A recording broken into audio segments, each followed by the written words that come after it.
Welcome to Curious Chimps Podcast. I'm your co-host, Nathaniel Pearl. And I'm Sammy Sheva. And welcome. We here at Curious Chimps are law-abiding citizens. We do not endorse anything illegal. And anything we discuss is for entertainment and not information purposes. We are not experts, and nor do we claim to be. So please, consult doctors, do your research, read the label, and for the love of all that is holy, be safe. All right, let's talk about drugs. Curious Chimps.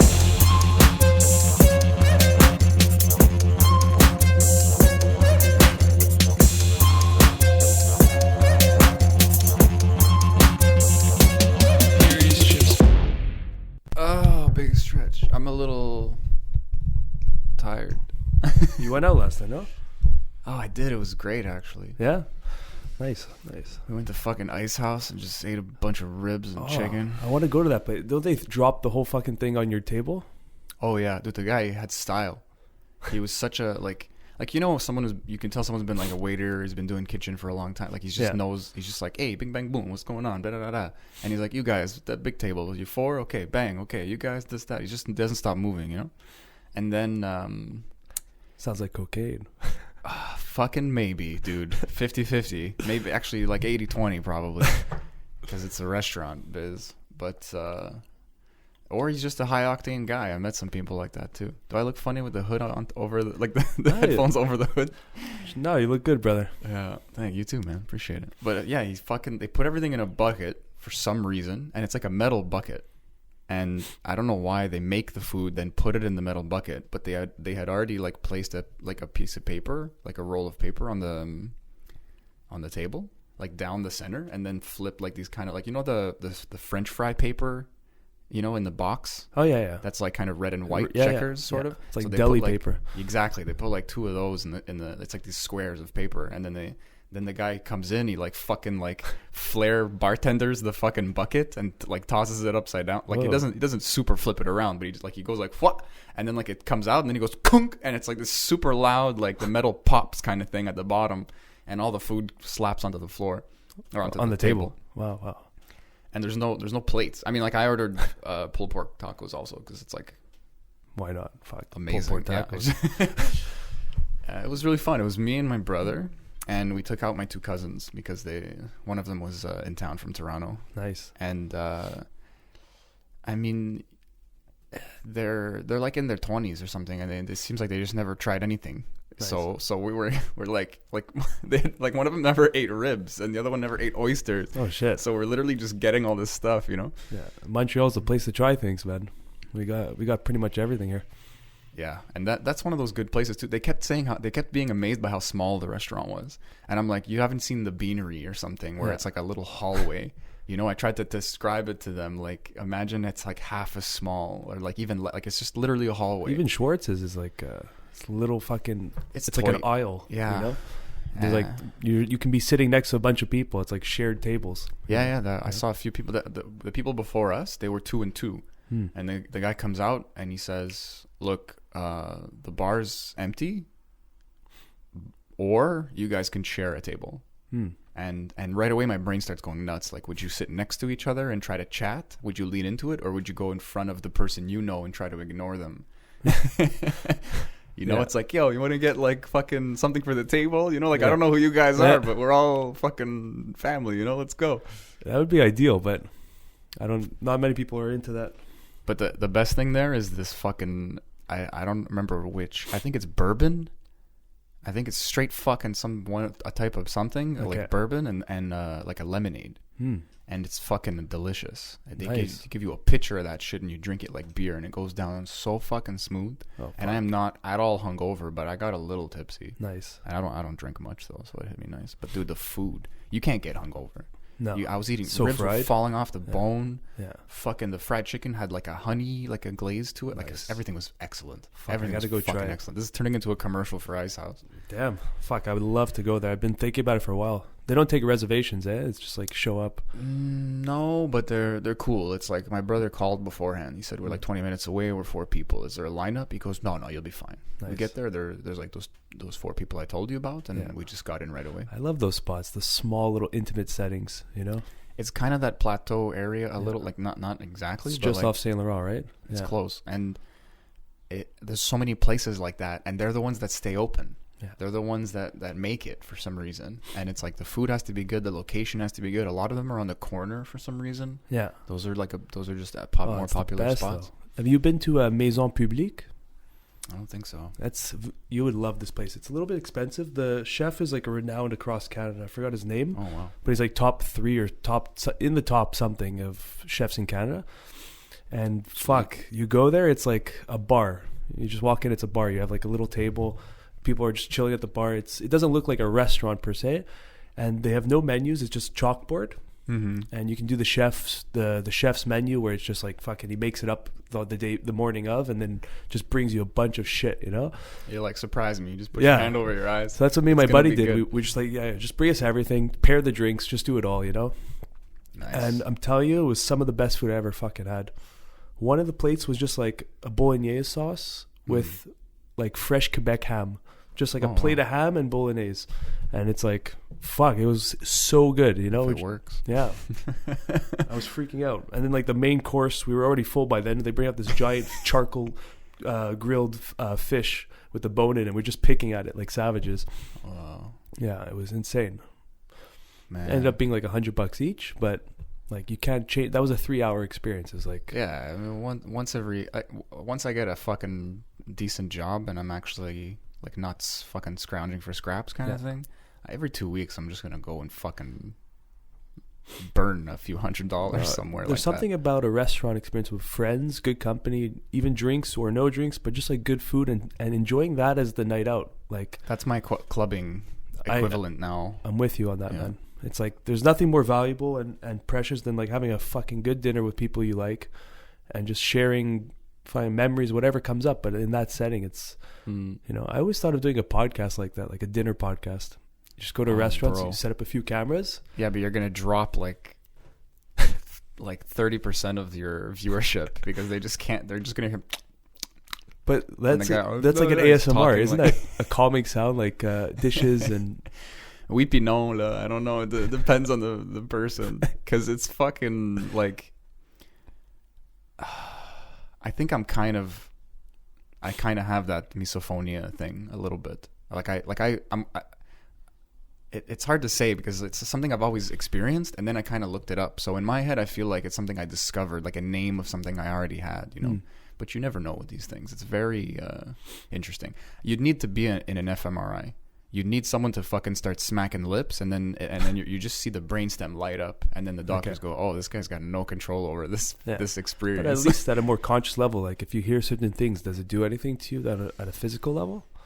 I notice this is more of a tinnitus thing. I think I've damaged my left ear a lot, and I get fed up of loud noises if they're constant. If I'm around family and everyone's just loud for a long period of time, or like my brother sometimes he just paces around the house and fucking talks loud on the phone because the other guy's like on speakerphone in his car or some shit, you know. My brother's not inconsiderate, but he's gonna take the call. He's a busy guy kind of thing, that kind of mentality. And I just get like it's like I'm suffocating a little bit. Like, you know, when you can't take a full breath, sort of like, and after a while it gets annoying. That's the same idea. But otherwise, like chewing there's something weird about it. There's something like associated. I don't know what it is. It just bothers me. It seems like a conditioned thing. But then what I noticed is I wouldn't put myself flat in the category of someone who's like suffering this because I've seen some really extreme cases. What I've noticed is that if I'm annoyed with the person, then this is even a bit I wanted to put on stage eventually. It's like, do you ever hate somebody so much that you don't want them to eat? Like you literally like they're eating and like I hope you fucking choke on it, you piece of shit, you know, like there's just this anger, and it's like you're not mad at the sound, you're mad at the guy, you know. But like one time I was with my friend Phil, and I love this guy. We've never said 2 bad words to each other, you know, like he's just an amazing guy. And we're playing video games, we're watching something, we're at his house, you know, we're having a good time, we're smoking weed, we're having fun. And then we order poutines and they come and he's eating, and he's one of these people, he just eats like, and I just like my neck tenses up, you know, like I can't control it. I got over that one because I was like, I know I love Phil. You know, so like through the Phil love powers, I had this like mental loop-de-loop. I was like, okay, it's just sound, you know, like, let's see what's going on. And then I realized that there's like a taboo to it. There's something that's bothering me about it. And my rationale was, this guy's like fucking, you know, like a mal élevé, you know, like he's not being polite. Yeah. You know, it's Not like, shut your considerate. fucking mouth, bro. Yeah. You know, like you're supposed to know that. So then I heard that thought in my head rattling around like over and over. And I said, okay, join in. You know, Yeah. so I start fucking chewing like a douchebag. And it was like I was walking around with my dick out or something. I was like, this is bad. I shouldn't be doing this. But in a way, it was fun also. So it was a very strange experience. Like, I don't know what the fuck's going on in my head half the time. But that was like a learning experience. Just not giving a fuck and just letting into it. That's Noticing that I do give a fuck. Like, it's some kind of point of pride. You know, like I'm probably the quietest eater I know. Yeah. You Really? know? Yeah. My brother was busting my balls yesterday actually because I'm eating an orange, but it's like you're gonna drown. You know, you have to swallow and shit. Like it's, you know, like you have to. It's a loud fruit.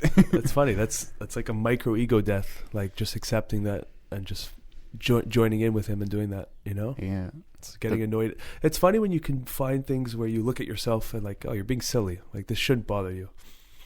It takes a lot for me. It takes me having no other way out and being totally sure that I'm like in great relations with this specific friend. Like you know, I gave you all the ingredients, you know, it's like, I'm very stubborn, but yeah, I didn't even really notice it.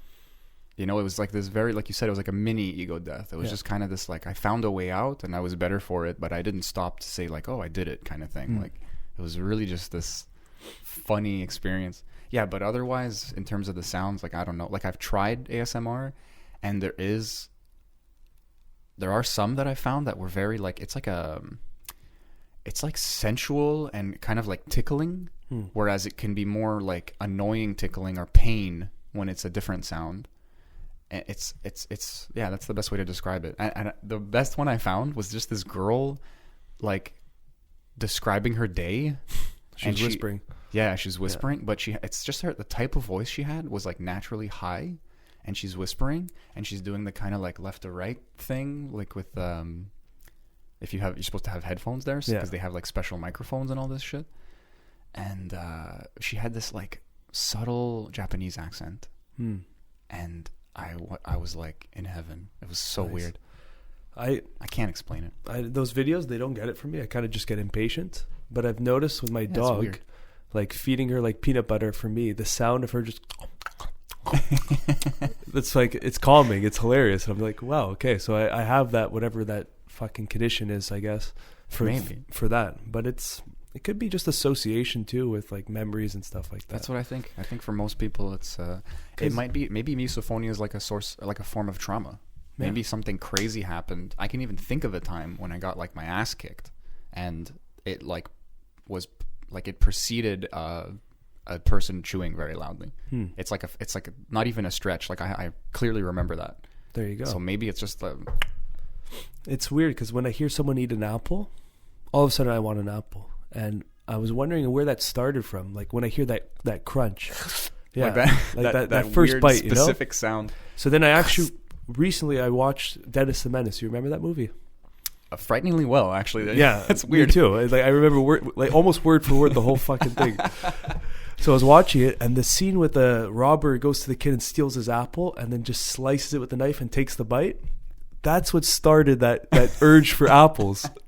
Because I remembered watching that scene. I'm like, oh my God, it was that scene. I remember clearly after watching that scene, I went to the kitchen. I was like fucking 6 or 7. It gave you a craving for apples that never left.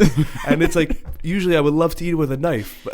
Oh, like, dude, that's so badass. Like the scene, man. You stab it like in the movies and you just eat it like a turkey leg? Like, yeah. Oh, he would slice pieces off in his hand. Oh, you should do my thing.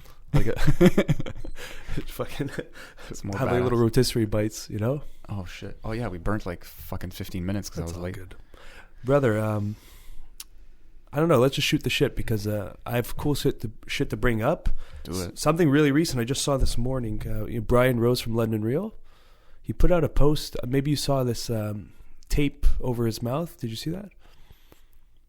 I don't think so. Okay, so I don't know much about it yet. I'm going to read more into it and try it. But apparently there's studies showing that if you tape your mouth right before sleep, like a piece of tape, just slap it on your lips, apparently that's like huge benefits for your breathing cycle during sleep, and really good for apnea and just overall even gum health and teeth health.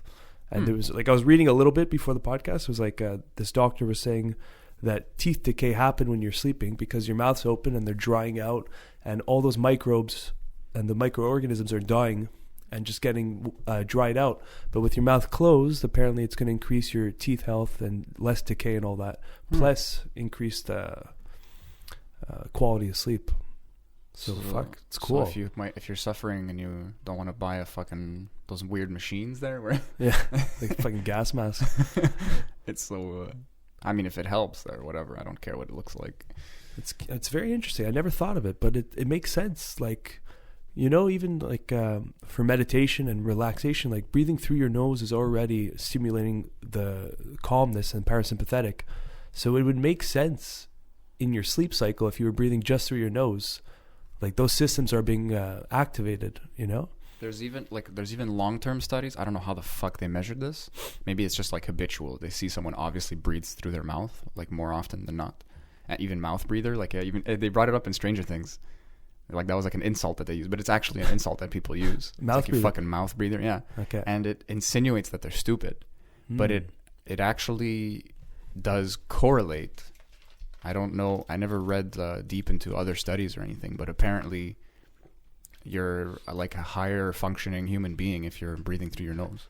Oh yeah. And I mean, if simply put, it's like you're imitating higher altitude. You know, me and my brother were actually talking about it because he uses one of those masks when he's working out because he's a fucking savage. Altitude mask with a little pinhole. Yeah, he looks like Bane. He's got like a fucking good one, and he clicks it like 1 to 5 kind of thing. Nice. He puts it to the max setting, and he's like dying when he's doing his workouts. Restricts your airflow. It's cool. Yeah. Actually, side note though, he might have a problem now in one of his lungs because shallow breathing. No, it's like, well, it forces shallow breathing. You know, we don't know what it is yet there. Like he's going through the doctor process and all that. But apparently people who use those masks, they're pulling like very deep breaths and not getting a lot of air. It creates some kind of like negative pressure system outside of the lung, and you create an air pocket. Whoa. So he might have an air pocket, and they can get rid of it in different ways. And my brother is such a fucking savage. I love it because he said if it's big enough, they might have to stab it and let the air out like manually. And he goes, I hope it's that one. Ooh, that's scary, man.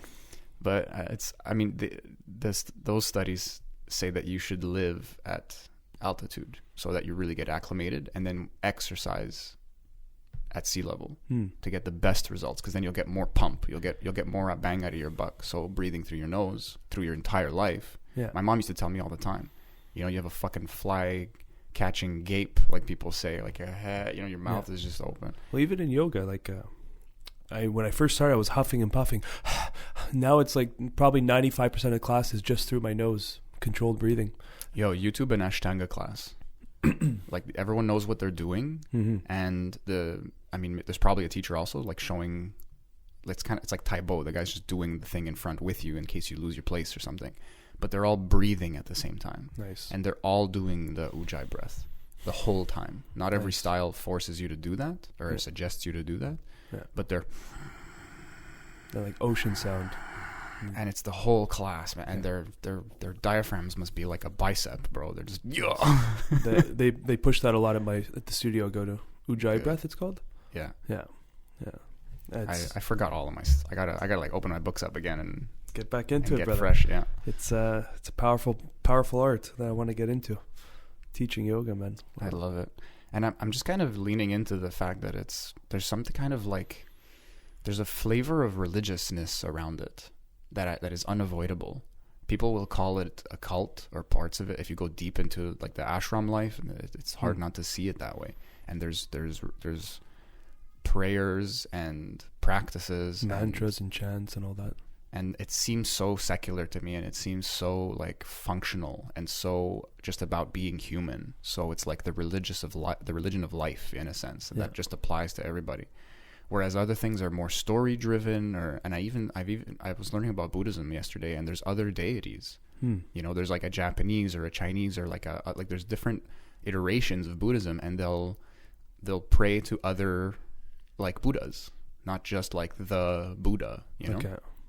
Whereas in my impression, it was always like a gross misinterpretation, and it's just this one guy who reached enlightenment and told other people how to do it. And he's like, that's the same story with Jesus, but that's just been really turned into a strong religion with very kind of, well, I mean, you know, it's there's so many iterations of that too now, but it's the same story with every religion, I guess, where they go, hey, like, don't worry about the guy so much as what he was teaching, because you're the guy. But so many people get so caught up in the guy instead of the path that he went through, you know? It's ironic too, because they're just getting up in the tradition of getting caught up in the guy. Yeah. So it's like layers of simulacra. And people adding shit in over the years, the interpretations.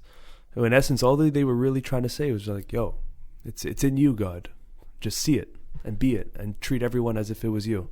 You know, it's like if you strip away everything from religion, it's usually pretty much the same moral rules. You know, be good to yourself, to your family, and your neighbors. A lot of that, almost none of that shifts with time either. That's what's nice. But I feel like a lot of what they were doing was counteracting what religious does, which is like lean into the fear of death and try to create like this knowledge of something you can't know about. You literally, it's like your job to not be able to know about what's after. You're just here, you're stuck here. Some dude might fucking roll his eyes back of his head and, like, you know, his pineal gland's going nuts and he's floating on air, and then he tells you about reincarnation or about heaven or something. Cool. You didn't see shit. You don't know what's going on. He knows to him. Yeah. He can tell you whatever, and you can choose to believe him, and that's as far as that goes. It's intense that you say that, because that ties into what I was telling my friend the other night. I served DMT Tuesday night. Allegedly. Fuck.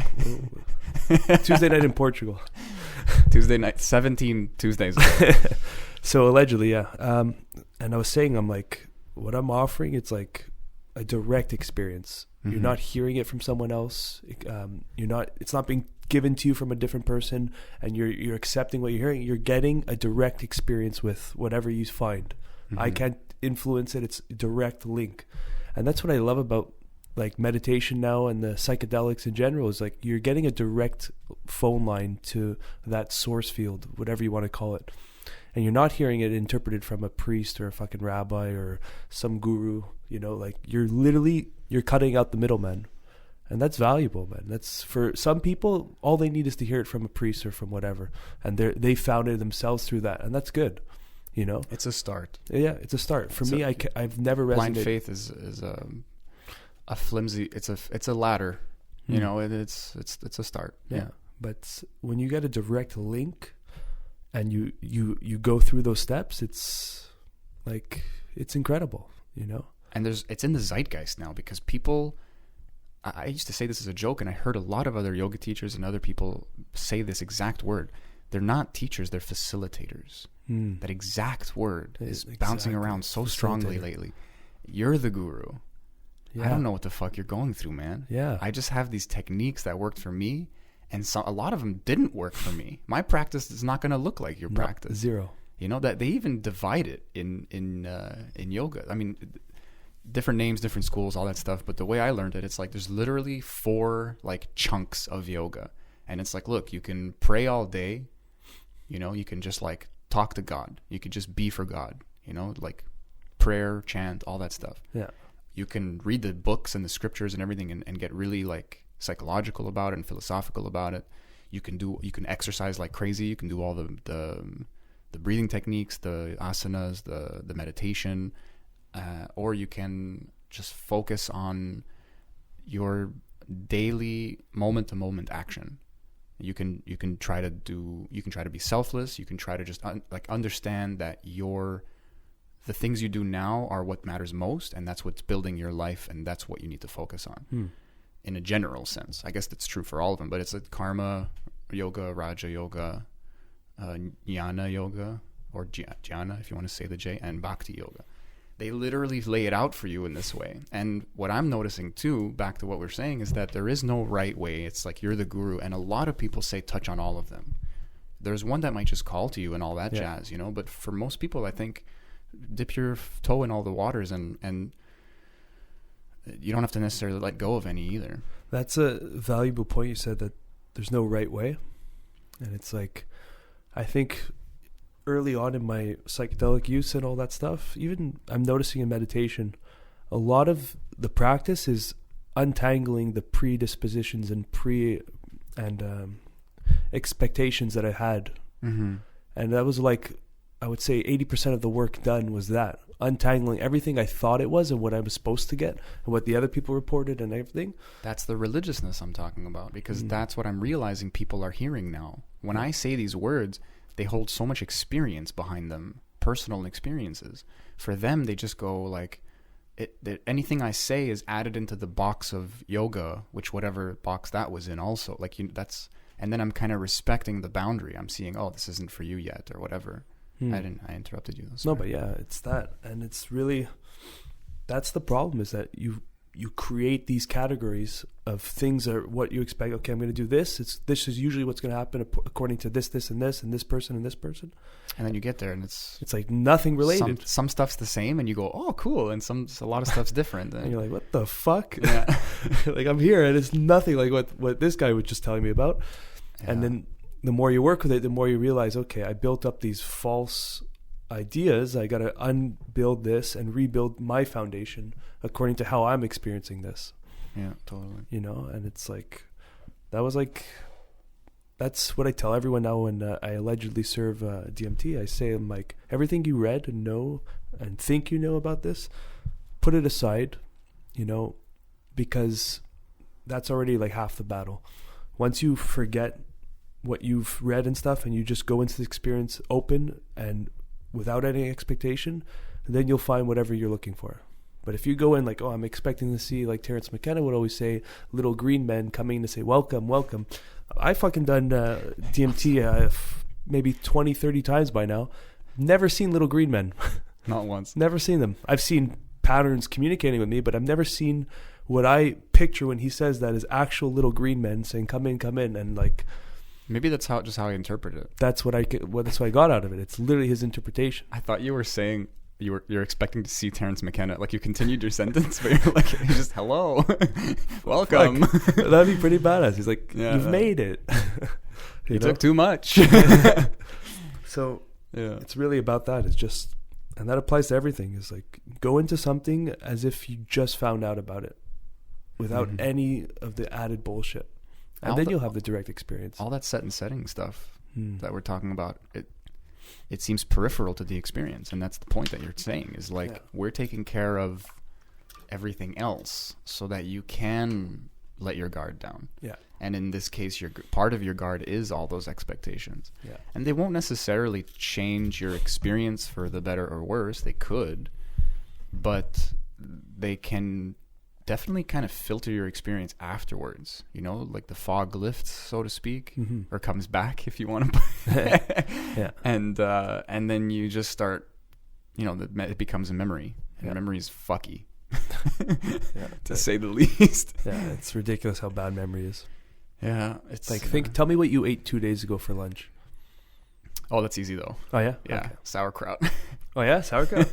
My mom made so much. I'm fucking with sauerkraut a lot lately. My mom comes from Alsace, and it's like the German part of France, you know, and she made this like amazing, it's like there's fucking like sausages. I just want to call it Bruntwurst. I don't know if that's the one, but it's, I just picture a big sausage when I say that word. And there's a little spicier ones, and it's not a very Italian or French dish, to be honest, but it's like a Frenchified German dish, because they use beer. But in France they use like white wine instead. Okay, it's fucking classy. Let's go back. What was your lunch a week ago? Last Friday.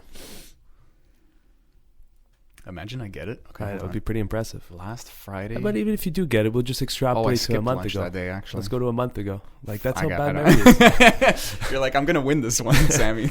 Let's go. But it's pretty good. But memory is so fucked. You know. As all the minutia goes away, and we only remember acute experiences, and those shape how we see things, and how we see things shape how we remember things. Yes. So it's like a fucking twisted loop of some kind. Fucked up. And like, even Thailand, what I got out of Thailand, because like, thinking back on it, I have like 3 images of Thailand the whole month. Big bookmarks. 3 moments, much, maybe more than, but like, If you dig and start telling, that's why you have the urge to tell people when you come back. Yeah. I even offered it to you, like, sit me down and tell me start to finish. Nice. Yeah, because no one cared about India when I came back. I had pictures, I had stories.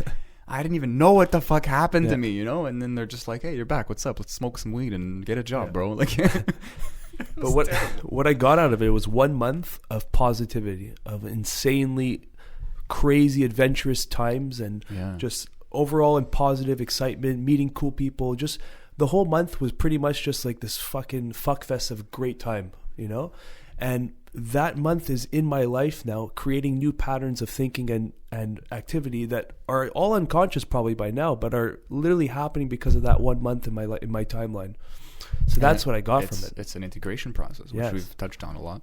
Yeah, but even if it's not in your conscious decisions, that whole month is still operating in the unconscious, you know? Dude, Emerson, I'm not name dropping like I know a lot. I'm not pretending to be smart. I just know, I remember this quote, and he wrote some crazy essays. This guy's such a good writer. He's so he's like left brain poetic. It's the only way I can describe it. He's so smart. But he said something along the lines of like, I can't recall all the places I've been, or the meals I've eaten, or the people I've met, and yet each one has made me who I am today.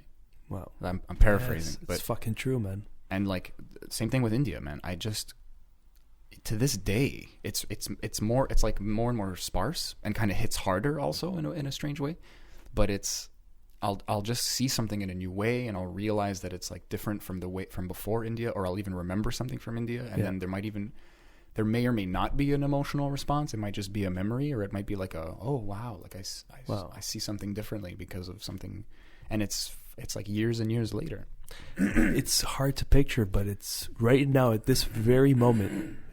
The way you are, and the way I am, the way everyone is at this very second, is because of every fucking thing that has ever happened to you. And you have to really accept that. You have to accept, or to really understand it, you have to accept that all the good that happened to you, plus the bad and the in-betweens, created this very moment right now. It's like, you got to accept that moment you told me when you got your ass kicked and you heard the chewing. Like, that is part of the Sammy that shaped you to this very second right now. And it's like, that's pretty fucking wild when you really think about it. You know, it's when you really fucking look into your timeline, it's like, shit, I'm here because of all that. And if all that didn't happen, or one thing slightly changed, I don't know what Sammy would be like at this moment. It's a big window into empathy also, because you're realizing like the mechanics of being human. Yes. It's pretty cool. And it's also, it could be a form of self-work, because there's no point in latching on to anything at that time, anything bad. It's like where you can give yourself forgiveness, you know? Yeah. What's really cool too, this is very popular now in psychology and trauma release and all these things. It's been a few decades, but it's just like it works now. It's like everywhere. It's rewriting the narrative, which I really hesitate to, because in my mind, acceptance is like a bitter pill to swallow. But I'm in my kind of spiritual evolution, if you will, I'm realizing acceptance is 360, and it's like I can rewrite the narrative, so I have to accept that also. Whether it's good or not is maybe still up for debate in my own mind, but like I said, it's like big in circles now, and it's really interesting, because it's like putting priority on the now and saying, yes, this shaped you, this is a memory, but it's just a memory. You can literally go back and like beat up that guy who beat you up, or like pull yourself out of the well, or whatever the fucking trauma happened to you, you know, like you can really go back and change the memory. And it's like, there's nothing sacred about memory. It's twisting and turning all the time with every new thing that goes into us and out of us. So just prioritize who you are now and heal that wound. You might forget that wound in a certain way, or it reshapes you and all that stuff, but that's fine. Break as long the as loop. you can, don't go, it's not even a loop, it's a cul-de-sac. You just go back to that memory and make it better, make it worse and worse, especially if you identify it as a trauma and then kind of fall into a victim mentality. So true, man.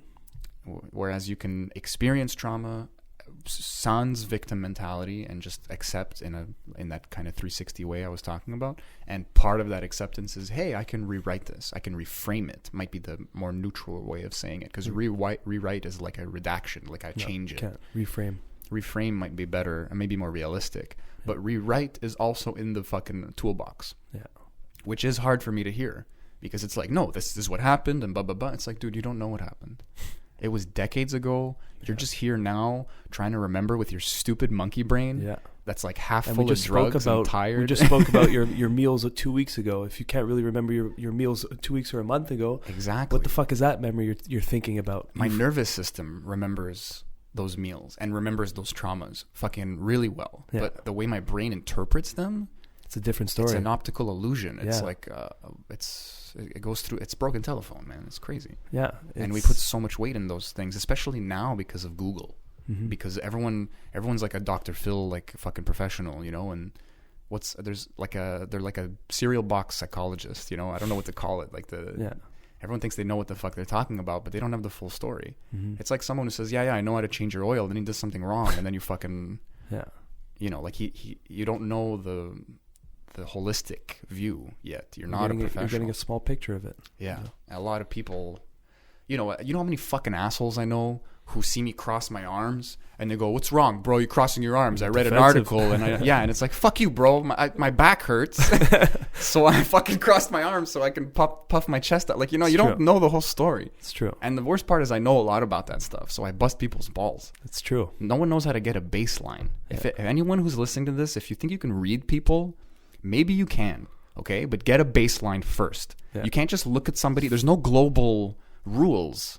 There's no universal rules. Everybody acts differently. Some guy could be smiling because he's in pain. He could be wincing. Yeah. A person could have resting bitch face because they're in a peaceful state. Yeah. You don't fucking know what's going on. Stare at them for a couple of hours. Fall in love with your person. I wouldn't even look say at them hours, for a man. long time. So how can you categorize someone in a few hours of That's true, but you got to know what you're doing because I can ask you questions that I know you're going to answer yes to. Mm-hmm. You know, like I know your name's Nate, and I go, "Your name's Nate, right?" And you go, "Yeah." The way you said yes is the way you say yes for real. Yeah. I saw that. I saw the way you nodded. I saw the way your hands were positioned. I saw how you got out of your posture. Now I have a little more picture, a little more piece of the puzzles. Yeah. And then you start building. Yeah. And it could take a long time. You're right. You got to respect. You'll always be surprised. It's always like 80%. You're never going to be fully good at it, fully right. It's a funny point you make, though, but it's so valuable. It's like you can bump into someone and they're just having a fucking off day. And that's your first time encountering this person. And then in your mind, your category of that person is, oh, the fucking person's a bitch or an asshole. Like that's how you'll always think of that person. Meanwhile, you don't know if something crazy happened moments before he bumped into you or whatever. And then your category is that. It's odd. That is another big thing in psychology. I don't know if I brought it up in the podcast already. I'm sorry if I did. But like, there's a comparison between how we view people, and it's conditional versus essential. Okay. And so when you essentialize someone, it's very unfair because, like, an example I always use is my dad because he's like an angry guy, and I see the pattern, you know. So in my head, and still, even though I'm explaining this to you, it still feels justified in my mind. But I just say, "Oh, you're just angry." Like it's even in the way I use the word. Like, you are just angry. Like, you're just a frustrated guy. You're like a hair trigger, impatient human, whatever, you know? But the truth is, in his mind, and I'm sure of this, you know, maybe over years, because he's like in his 70s now, you know? Actually, it was his birthday recently, 77. Happy birthday, wow. Sal. 77. It's a nice number. It is. It's good. And he's in good health, man. Fuck yeah. For his age, people are falling apart. Anyway, so he could, let's say that he has to work hard. His fucking kids are assholes, and he still needs to. He can't retire yet, and he almost got into an accident because he had to do something. He went on his phone, but because he's busy, and then someone cuts him off. He's got conditions. He's got all these reasons for why he's acting this way and feeling this way. And for me, I throw all of that out, and I go, you know, you're just this way. This Sal equals angry. Yeah. You know. His name's even Sal. He's such a fucking mobster. He talks like this. Hey, I met him a few times. Yeah, I know. He's a character, man. It's amazing. I look at him and I'm like, how am I your son? But I see a lot of positives and negatives in myself that are directly from him as I get older. But anyway, that's my point. It's not fair to do that. No. You take away like the soul of the human in your eyes. You're punishing yourself and you're treating other people. Why do we shittier. do that? it's a victim mentality. Like even my father taking those conditions and turning the emotions into actions is a form of a victim mentality, but it's very subtle. It's very subconscious. You got to talk to like not everyone's that self-aware, but for you to go, fuck this guy, like you're just also giving into your emotions. Whereas if you stop and open, like I see it as the third eye. Maybe it's just common sense also, but it's like you see what you can't see but you know it's there. It has to be there because you've been alive long enough to fucking know these things. Yeah. But you forego those things subconsciously, semi-consciously, in order to cater to your emotions. Yeah. And it's a big ego fucking roller coaster. I guess that's the path of self-awareness. Is the more you become aware, the less that happens. You start seeing people and you can turn off that mechanism. But it can be hard work, man. And you know this better than I do. Like people who are trying to adjust their posture, there's a little like kind of biomechanic memory you want to start teaching the person, and they start holding themselves up better. But if they don't have the musculature, they're just hurting themselves. Yeah. So it's more about the practice.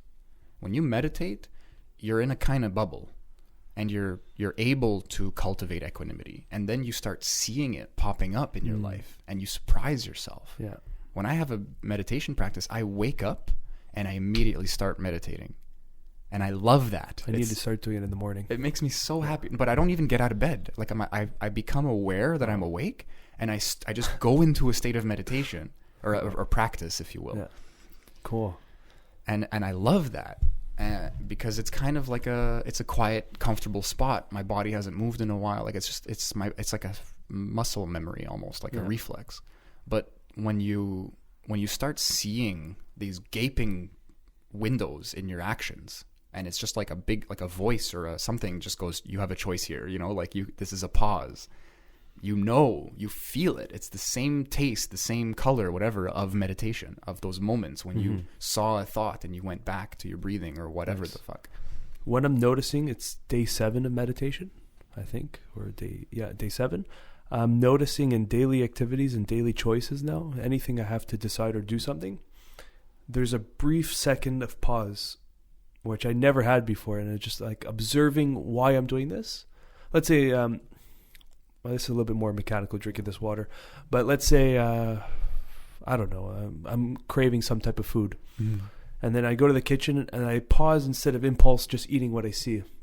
I say, okay, I'll make this, and then that little pause, and then that decision. It's like because I'm meditating now, I'm seeing my thoughts more. The way I told my friend was beautifully put, was like water is going through a strainer, okay, and it's just pouring through a strainer, and now I'm able to see what's left in the strainer and then pick each one out and look at them and then put it into the mix or throw it out, and that can be extrapolated to thoughts and ideas. Nice. Yeah, so it's like now I see my thoughts going through the strainer, and whatever sticks out, I look at it instead of just pouring the fucking whole thing in the cup and drinking, And it's valuable to have that tool. It's like you're cultivating more free will. Yes. You're killing momentum. Exactly. And we all operate on momentum. It's just, that's how we go forward. And that's a good thing for like things like drinking this water unconsciously. I don't need to be consciously aware of every sip. Or maybe you do it for enlightenment. I don't know. But this will. I don't know either.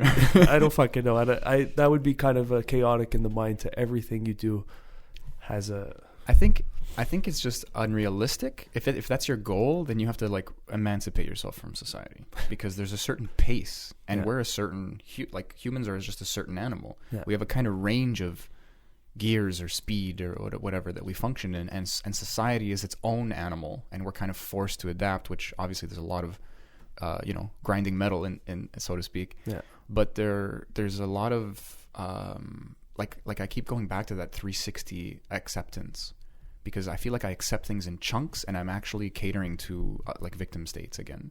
Whereas like you could consciously observe yourself taking the bottle, even in a humorous way, observe that you didn't notice you were reaching for it, and now that you don't even interrupt it, but you're just doing it like a little slower, or maybe it might even just seem a little slower in your mind because you're more aware. Now you feel the bottle in your hand, you feel the weight of it, you really taste the water going down.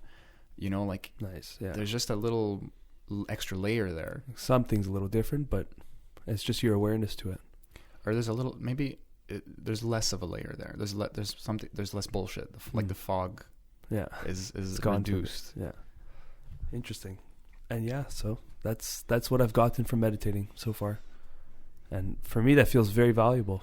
It's like you're more in control. And what keeps ringing in my ears is accountability. You're just being more accountable for your actions. You know, it's like...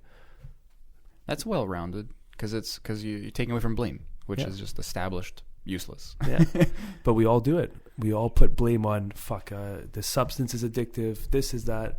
And then we give accountability away. We spread it out. And sometimes it goes too thin, and then nothing you're doing you're not accountable for anything you're doing.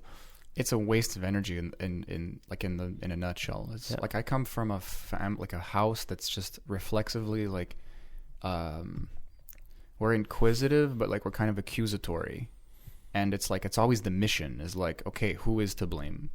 And it's exhausting for me now that I see through that, and I see through. I don't want to sound pompous, but I mean I see through the problem to the solution is what I'm trying to say. Like, this is literally, we're wasting our energy. What is the problem? And how do we rectify it? Maybe the knee-jerk reaction to blame is necessary at first because we are not taking responsibility. So if, like, my mom, let's say, is like, who the fuck did this? Because we're all busy and I need to blame you so that you can take responsibility. Or I can be justified in my anger that you can't take responsibility because it was your fault. Like, it's just a fucking... It's a chore even describing this. Sounds like a lot of weight. It's like boring. It's like I'm like, okay, you know, like I get it. I see you don't see this yet, but I do it too. I mean, I can't put it all on them, of course, but it's just a dynamic at this point. Yeah, you know, but it is a waste of energy, and but that's the subtle thing I wanted to bring up is that it's hard to get rid of that fully, because if you can manage to take the victim mentality out, then if the person who is to blame is not taking responsibility, now the responsibility falls onto you. Mm-hmm. And that's you gotta kind of hog tie the ego in that case. You gotta be like, look, this needs to get done, and I can't just pout about it because, you know, some guy caused my problem and it's some guy's problem to fix it. I need this to be done now, and he's not going to fix it. He or she is fucking doing their fucking dance, and I got to do my dance. That's the leader role. I guess so. Maybe leader role is like a deep sense of accountability. Yeah. That's interesting. And you do what you can when you can, and you also delegate or whatever, or like don't try to impose. Yeah, mm-hmm. Like you fill the gaps where they need to be filled. It's a lot of pressure to put on yourself, but that's what a leader takes. But you also don't take it when it's not needed. Mm-hmm. That's like that true responsibility. You don't impose that like some kind of crazy drunk king or something. That's where humility comes in as well. That's it. It's this balance. That's tricky, man. Yeah. Dude, I know I mentioned them already, but these videos on YouTube, the stories of old, they fucking get into this stuff so well. They talk about ye stories of old. I don't remember you could YouTube you'll find it, you know, but they're so well done, and they apply so well to this kind of like it's like a simple yet deep concept of psychology. And I don't even want to get into it deeply now, but they talk about these archetypes like the king and how those two things can be like out of balance, and you have this kind of default modality that is, he calls it bipolar, because it's like he does this image of a triangle, and you literally see like someone who has too much power or doesn't take enough responsibility, and they oscillate between the two, whereas the middle is exactly like we described, like the top of the pyramid. You really need this balance where you need like 100% accountability and 100% humility, so that you're this, you know, head of the spear in a sense, but you're respecting the whole structure behind you as well. That's a true leader. Yeah. Yeah.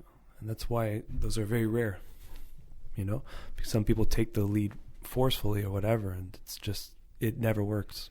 You know, it's always going to have chaos. Yeah. What's fun too is like we just finished talking about, like you can't essentialize anybody. Some people become very consistent, and I applaud them, you know? unless it's a bad trait. But it's like today, like on the way here, some guy cut me off because I was like getting on an exit and he didn't have his blinker, and I had so much like lane that I'm like, okay, this guy's obviously not going in this exit. And then he did. And it just came out of my mind. I'm like, you fucking dumb state. And I don't know why I said that. Like, I wanted to say like dumbass or something, but it's like my brain created this word like you're dumb right now. And I instantly got not mad. I laughed also because I didn't like have control over my mouth, which was fun. But like it's like, oh yeah, I'm dumb sometimes too. Like, I'm not dumb always. Like, I'm not a consistent anything really. Which is a problem in my life personally. Some people are more consistent and more disciplined and all those things. So there's pros and cons. But the epiphany was cool. Nice. It's like you just laughed at yourself. Yeah, it's like the frustration was like the like, you know, like the Dalai Lama says, like, no matter how much you meditate, if you hear a gunshot, you might flinch. Yeah. It's how you react after that matters. It's true. So I was like, okay, that's interesting. Yeah. Thank you. I'm an interesting guy. That reminds me, it's kind of related. Just it's funny because people in dumb state, like you said, dumb state, just people, a lot of people are operating very unconsciously most of their life. And this kills me, man. I was driving. I don't know if I said it on the podcast, but you know the story. I was just driving. I don't know what happened. I was just maybe a little bit slower than usual. I was just fucking chilling. It's like a 50 zone. I'm maybe going 35. You'd probably be honking me. I would fucking pass you and on the sidewalk. This lady zooms by me into like an SUV, and she's fucking honking and yelling and screaming, and I see in the back of my window, the rear view, I see in the rear view mirror, she's screaming, and then she comes next to me, and she goes at my pace for like a brief second, and she just flips me off, giving me the finger, yelling, and I look at her, and I realize she's the waitress at this restaurant I go to almost, well, I haven't been in a while, but I was going there pretty regularly, like 2 to 3 times a week, and she's like the morning waitress, and she's fucking flipping me the bird. And I look at her and I'm just smiling. I'm like, what the fuck? The next morning I go there. Roberta, I thought we were friends. The next morning I go there and she has no recollection of it. Just, I can tell by the way she's acting. She just had no clue. And it's just, dude, no, she's spitting your eggs, man. What are you talking about? Or she's a fucking hell of an actor. It's one of the two. But I was there the next morning. All waitresses are, bro. Yeah. No, but it was weird. Because I was looking at her and she was giving me the finger, but she wasn't really looking at me. She was looking like... Oh, I'm sure she was fucking blue in the face. Yeah, just complete reactive state. Or red in the face, yeah. And she just all her anger from the day and frustration of whatever's fucking building up inside was just coming out at me at that moment. And I couldn't help but almost laugh. It was hilarious. I had an exact same reaction. I mean, I didn't know the person. Your story is much better, but this guy just fucking was driving like a maniac. And I'm like going 100 in a 70 already. You know, so I'm like riding dirty, and this fucking guy is trying to cut me off, trying to like make me pass, make me get out of the way in the left lane. It's my duty. I know as a good driver, I should get out of that lane. Yeah. But I didn't have time, and I just like try to get out. Then he starts going, and then I go back, and it's like 2 people trying to cross each other in the fucking hallway, and we almost got in an accident. So the guy, like I hear his engine going, he's crossing me again, and I just flipped the fucking bird without even looking. I just like in my mind wanted to tell this guy, fuck you. But he saw me, and then I see the car is like matching my speed again, and he's just fucking like it's like a mute, like I can't hear anything this guy's saying, but he's just like pointing, he's flailing his finger at me and screaming as if I know what the fuck this guy's saying, and I burst into laughter, and I'm sure it only made him fucking more mad. Yeah, well, 100%. It's just comedic. It's hilarious. What is laughter but a burst of anxiety? Right? Yeah, it's release. You can't help it. Oh my god, this is ridiculous. Years back, I was driving with my buddy Simon, and we're going up this area where it's just there's 2 left turns, 2 lanes can turn left. And we're going dangerous. So we're going in the Jeep, and we're in the first of the second. There's the middle and the left lane. We're in the left lane. He's making a left turn in the left lane, but cuts over to the second lane. So yeah, it was a bad move. And the guy behind him started honking, you know, because he cut the guy off, almost caused a huge accident. And he honked, we moved on, we're driving, and we're just having a normal conversation, and the guy speeds up. We just see him, I don't know, I think he paused for a minute to take a deep breath, but he speeds up, catches up to us at the light. And it's like, you motherfucker, fuck you motherfucker, fuck you. We're like, We're like, fuck you. He's like, fuck me, fuck me. And he puts his finger out the window. He's staring at us, like head completely turned, and just burns the red light with the middle finger, staring at us. Who knows what kind of cars were coming on the intersection? Dude, that is so metal. And he's like, fuck you. And he just goes all the way through, and we couldn't stop laughing. We're 10 minutes just cracking up. Because he almost died in front of you. I don't know what he was doing. Like, you guys were probably holding your breath like a car was just going to come in like fucking Meet Joe Black style and I don't know fucking what take this him out. fucking dude was thinking, but like it made no sense. He's like, fuck me, fuck you, and he just burns the light staring at us. That is amazing. We still talk about it to this day. It had to have been like 9 years ago. I had one that I like. My friends don't even remember it because it was so strange. I don't know. We're just trading road rage stories. It's all about unconscious behavior. But it's amazing because I was in the passenger seat. My friend's driving. And wait, was I driving? No, I was driving. That's why. Yeah, I was driving. Fucking Christ, man. Drugs are bad. Yeah. So I was driving and I'm just staring off. I'm listening to my friend talk and he says something funny. I don't realize like where I'm looking, you know? And we're at a red light, so I'm not driving or anything. We're stopped. And it kind of clicks because it doesn't click for a while, but this guy next to me, he's like up. He's like in front of us but in the other lane. And he just starts yelling at us. And he's got like forearms like Popeye. Like this guy's definitely on roids. Oh shit. Like 100%. Yeah. And he's just kind of, he's like turning to us, turning to his girlfriend, turning to us. I realized I was looking like right through his girlfriend. Yeah. Like, so she thought I was looking at her and laughing at her, I guess. Like this car was flooded with insecurity. I can't understand these people's lives. Like a random person was laughing in their direction and they fucking lost You laughing it. at my girl, bro? No, dude, you don't understand. This guy was cutting us off. I had to dodge him. Whoa. I almost crashed multiple times. And he starts spitting out the window and spitting on my car. And I exactly, dude. I'm like, and I have 4 people. I have a full car. We all just break out laughing. Like, what the fuck is happening? Like, it's like a cartoon. Like, this guy just came out of nowhere. He's fucking laughing at my girl, bro? Dude, he's a big guy. Like, I'm not pulling over. You No. know, like I'm not pulling over, and this guy is You gotta scary. work your jiu-jitsu first, bro. He had a fucking egg head. He had this weird shaped head, man, and he was just these big forearms. I'll never forget his face. Like imagine you, but like stretched out. Like he's just like someone just went in Photoshop and went. Bleh. Oh man. And also big forearm because you have normal forearms. You have some nice muscle on you, but like this normal. guy had Yeah. fucking Popeye forearms. Like it didn't make sense, and he had big biceps. Oh yeah. So I don't know what it's. He's a drummer and a weightlifter or something. I don't understand. Injecting synthol. You see those guys? Oh God, it's ridiculous. I instantly forget as soon as I stop talking about it, and then when someone brings it up, I go, "Oh God!" Oh, every it's time. ridiculous. They inject this synthol oil into their muscles to look bigger. A lot of times What a huge side effects fucking can come with trend. it. Yeah, fucking crazy. Insecurities, man. That is special, man. Yeah. This guy, he's like, I saw this guy, like he injects in one of his arms, so he's got like a massive bicep, and it's like a tattoo. He's like, yeah, I'm doing my other arm tomorrow, and it's like he looks like a fucking And retard. they're not even.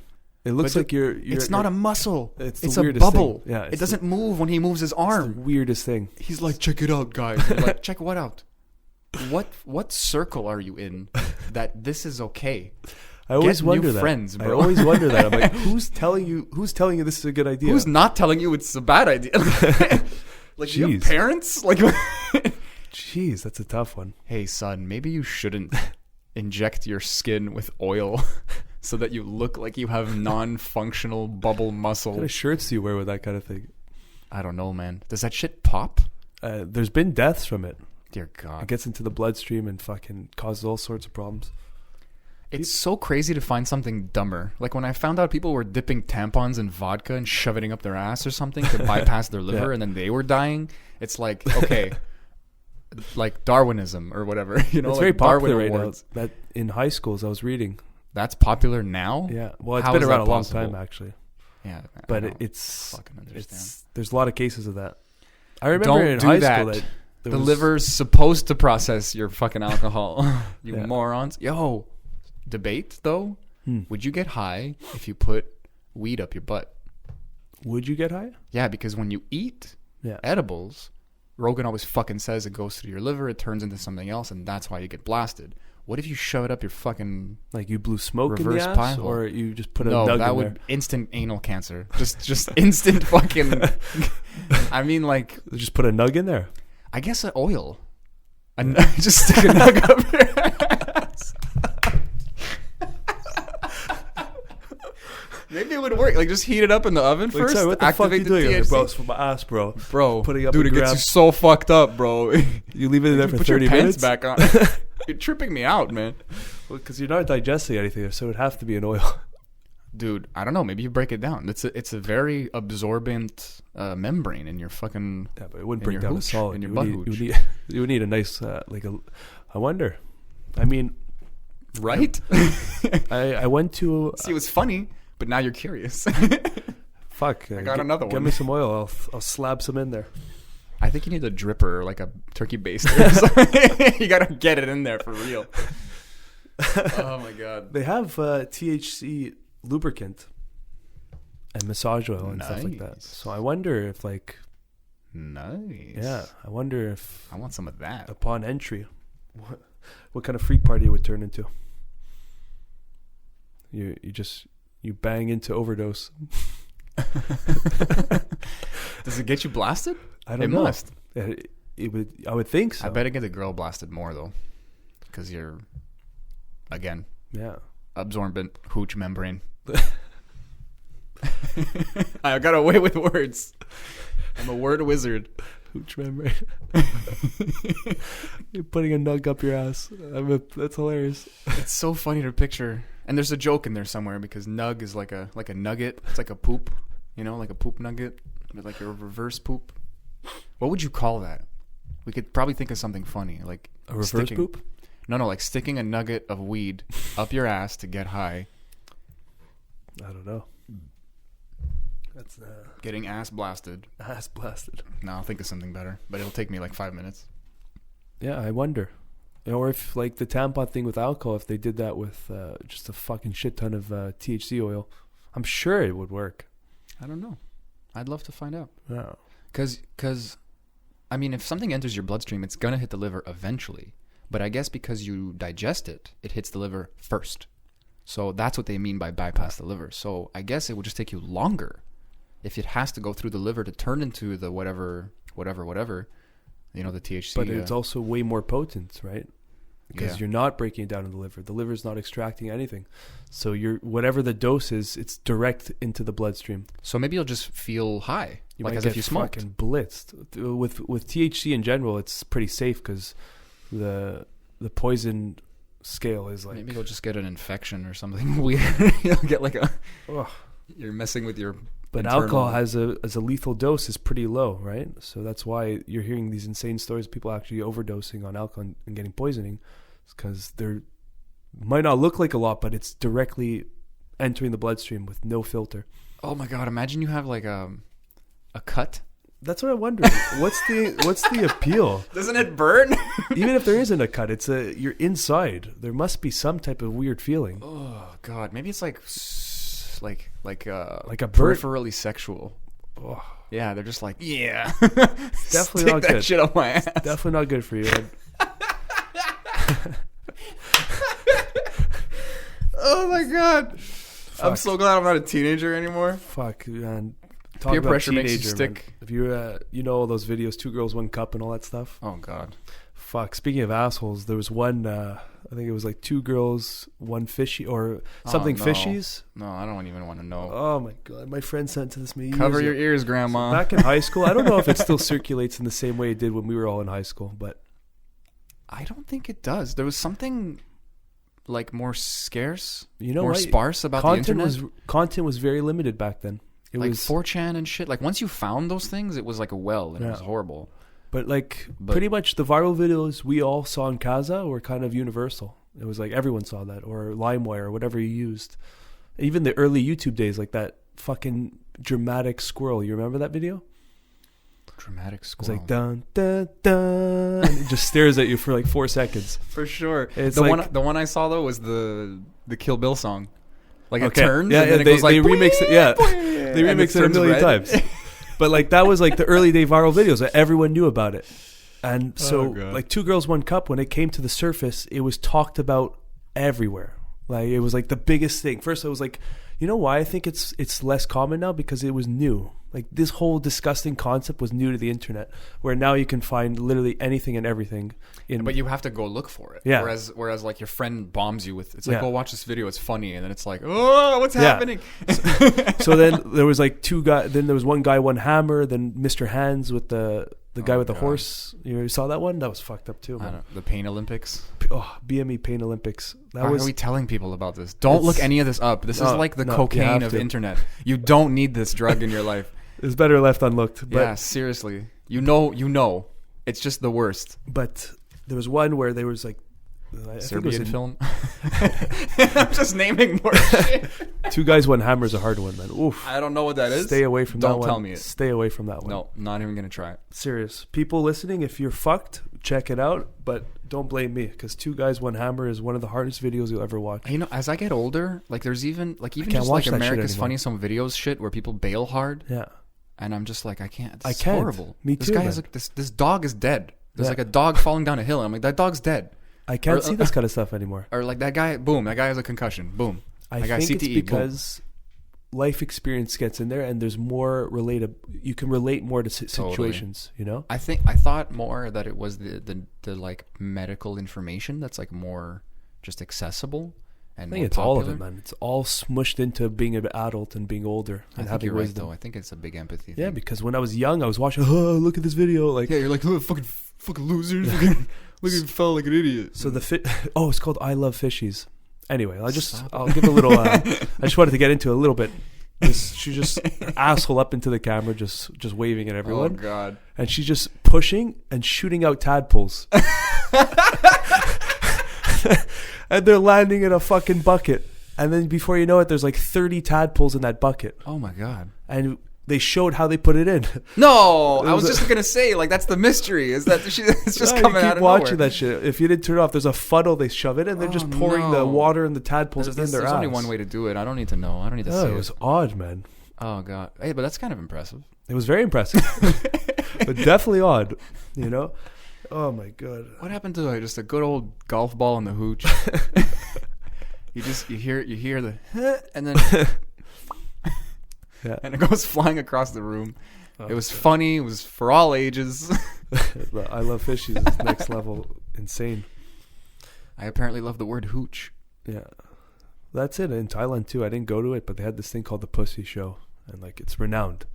And it's apparently these girls can do anything with their vaginas. Sounds like you regret it. I honestly, the pricing, it didn't sound like.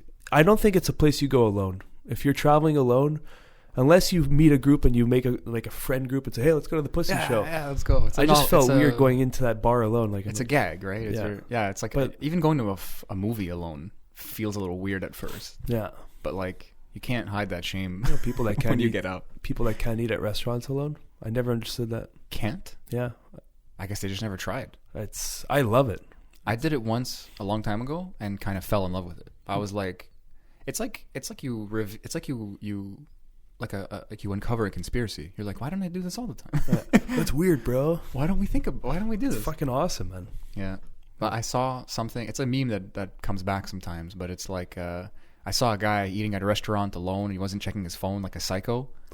Like that's like Yeah. like I'm paraphrasing, but it's like that's Yeah, that's not someone normal might these see days. you and without even realizing it, they're like, "What the fuck is this guy up to?" Like they're just suspicious. just staring straight ahead. Yeah, it's like I'm just thinking, maybe I'm just eating, dude. I always wanted to make this beautiful video where it's like a lot of like little frames inside the actual frame of the video, and like someone is ordering food and they're checking their phone, and like what they're thinking is popping up like crossing over, like it's not panning over, but like the artistic shit, it doesn't matter, but like you see what they're thinking of sort of It's like in popping bubbles. up.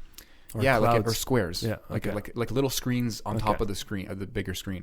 And then there's another guy in the restaurant, and like the same thing is happening, but it's reflecting what his experience is in the moment. So it's kind of silently showing that he's like meditating, that he's just in the moment. He's eating, he's really tasting it.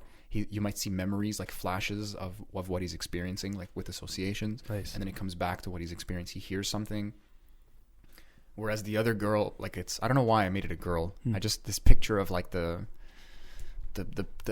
fucking bimbo, you know? It could be a guy or a girl, but they got to take pictures of their food all the time. And it's that kind of. Was her bubbles from texting or?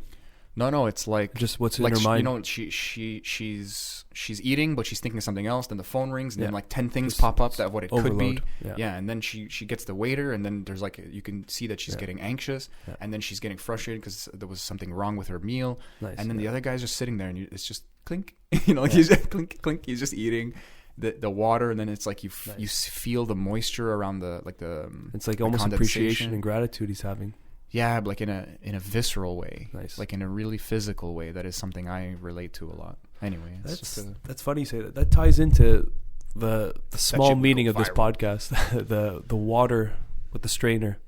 You know, it's like some people don't even put the strainer out psychologically, and they're just overload of fucking everything's flooding into their mind, and there's no control. And that now I'm seeing why anxiety is so high right now, and the stress is so high, and depression is growing, and we spoke about that recently, and it's because just there's no control over what's happening in your mind. It's just there's no one in the driver's seat looking around. It's just operating at full, so much stimulus from outside noises to notifications on your phone to there's no consistency. Yeah, and then there's no peace. All that plus your thoughts, plus everyone else's thoughts around you, and just pouring it onto each other. It's just this fucking conundrum of chaos. And that's it's a good alliteration. Yeah. Thank you, brother. And it's this fucking overload. And then the minute you just sit down for fucking 2 minutes, 1 minute, 10 minutes, whatever you fucking decide to commit to, all of a sudden you're seeing the chaos, and you're able to find the eye of the storm. And then you get in that middle, and then all of a sudden it's like, whoa, okay, I am not all these things I thought it was. I can see them clearly separated. And now I can pick and choose and kind of sort the filing cabinet out, you know? Yeah, I mean, I've always said, because I totally, like, you got to identify the throne and then kind of kick the ego out and then, like, decide who sits in the throne, like Paul Selig says. And you can do that, which is the opposite of the victim mentality. You really have a choice in all matters, and in how you know, like you said, either go with the flow or don't. That's really the ultimate only choice you have. But it's not even the content which you alluded to at the beginning. It's just the fact. It's the speed. Sometimes I'm flipping through Facebook, and at first I keep coming back to this realization. At first I thought it was what I'm seeing, but it's the fact that I'm like next, and it's like my brain can't breathe. If that makes any sense. So much information processing in the unconscious too while you're doing that. That's it. The fucking dark web of my brain is fucking on overdrive. Yeah. You know, you could be in sixth gear all the time. At least you're getting something done. Yeah. But I mean, what I've said a lot though, that's what I was saying before, is you can take 5 minutes every day, and if you're consistent and you're meditating, even 5 minutes will do something. Mm-hmm. But Corey Allen, who has the Astral Hustle podcast, I love that guy. Mm. He's just great. I want to buy his book too. But he says his suggestion, because he has like kind of mini podcasts, they're like 5, 10, 20 minutes sometimes, and he says try to sit until the peace comes, because that's what you're trying to cultivate. You know, he says it, he explains it, he goes through it, but it's like hard sometimes because you sit there for a half hour, 90 minutes sometimes, you might not get there, but it's not wasted, because the next day it's going to be easier. So that those 5 minutes are still fucking 5 minutes in the bank. Think of it like exercise. Yeah, you're just exactly fucking that. flexing a muscle. And we're given this knowledge, and from seeing elite athletes, seeing elite musicians, seeing everything, that the recipe for it to work is consistency and just putting in the fucking hours. Yeah, man. And we are reminded that in every aspect of our life. We can look at the greatest basketball player, the greatest golfer, the greatest tennis player. It's the same formula. I fucking just did it. I kept doing it. I kept working. Dude, the fucking Freemasons. Like, I don't know, like, conspiracies aside and shit, but their like modus operandum, their fucking motto is Laboris y Constancia. It literally means work and constancy, like labor and constancy. Wow. They put that in there. It's just 2 words. It's work and don't stop working. Yes. It's so powerful. Fuck. It's like, this is the secret of secrets. Yeah. All the other stuff we do, all the crazy shit that we're teaching you, No. None of it matters if you don't put in the work and you don't Consistency. stop putting in the work. And that's it. That's why meditation, okay, it's not, you're not finding your fucking peace the first 10, 15, 30th day. Keep fucking doing it until it becomes so natural, and then all of a sudden you realize you're in the peace, and that could be, you won't even remember when it started. You know, you're just going to be like, fuck, it's hitting every time now. Yeah. And that's what I realized. And time is irrelevant, I think, for now. For what I notice, I'm doing 20 minutes a day, but what's most important, because I can create discipline pretty quickly, but some people can't. I've noticed. Some people can, and that's cool. So fuck the time. Just say, I'll commit to a minute. If a minute is what's going to get you doing it daily, you'll triple that or quadruple that and times that by 20 within a week or two. Just getting it part of your routine is the important part. Yeah. And sometimes just a good YouTube channel or a good teacher, because you need to implement some forgiveness so that you know to kind of bypass that guilt and just keep practicing. Yeah. And you need to have a little of that informed faith as opposed to the blind faith. You need to know what you're doing with meditation and why.